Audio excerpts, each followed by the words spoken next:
Bonjour ou bonsoir,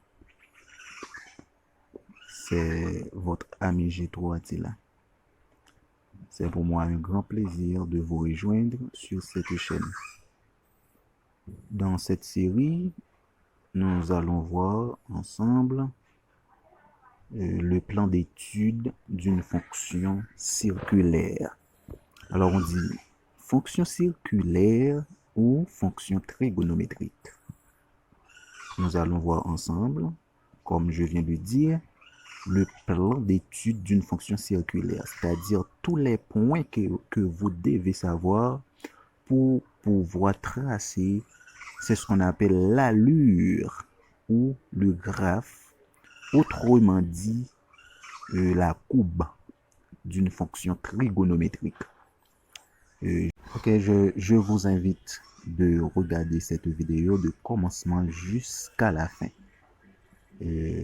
pour pouvoir mieux comprendre, pour pouvoir mieux saisir toutes les explications. Alors, je vous encourage de faire ça. Regardez la vidéo de commencement jusqu'à la fin. Alors, vous qui n'êtes pas encore abonné avec cette chaîne, n'oubliez pas de faire ça. Abonnez avec moi.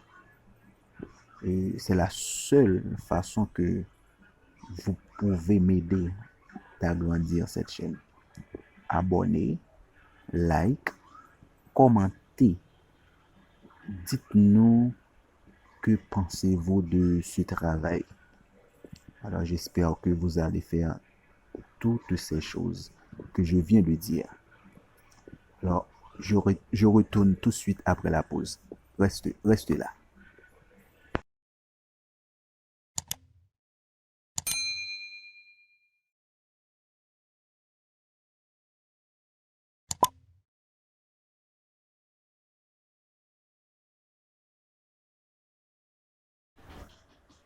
Ok, comme c'est déjà annoncé, comme on vient de dire dans cette vidéo, nous allons voir ensemble le plan d'étude des fonctions circulaires. Alors, fonctions circulaires ou fonctions trigonométriques. Voici tous les points, alors toutes les choses que vous devez savoir pour pouvoir tracer la courbe d'une fonction trigonométrique. Vous devez savoir comment trouver le domaine de définition. Maintenant, la parité de cette fonction. Alors, quand on parle de parité, ça veut dire c'est montrer est-ce que la fonction est paire ou impaire.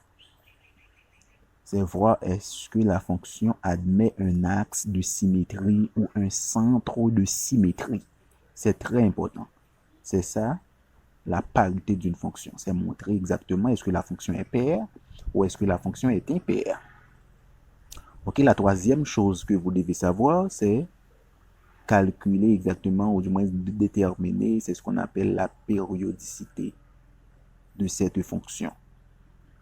Et après, la limite aux bornes. En plus, nous avons, c'est ce qu'on appelle le sens de variation. Dans le sens de variation, vous devez calculer la dérivée de cette fonction, le signe de la dérivée, le tableau de la dérivée, calcul des extrémums.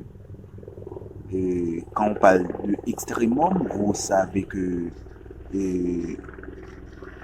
un extrémum peut avoir deux natures, alors deux natures, soit minimum ou maximum.